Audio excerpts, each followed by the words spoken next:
एक बार एक राजा ने अपने नगरवासियों को चुनौती दी कि कोई जो है वो भैंस को अपने पीठ पर उठाकर मेरे सामने आए, पूरी तरह से विकसित भैंस को, तो मैं उसे इनाम दूँगा।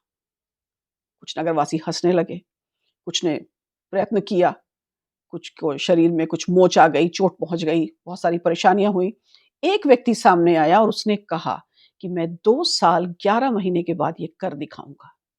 और जैसे ही 2 साल 11 महीने हुए, राजा के कोर्ट में, राजा के उनके ही कोर्ट में ये पहुँचा अपने पीठ पर बैल को उठाए हुए।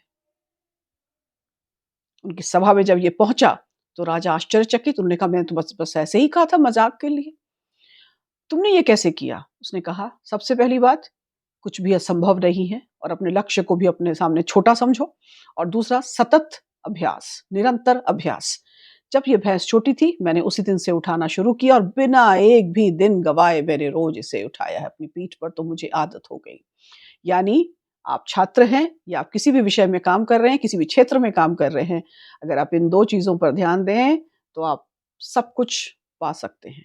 किसी लक्ष्य को कम अपने असंभव मत समझिए और दूसरी बात, निरंतर सतत अभ्यास।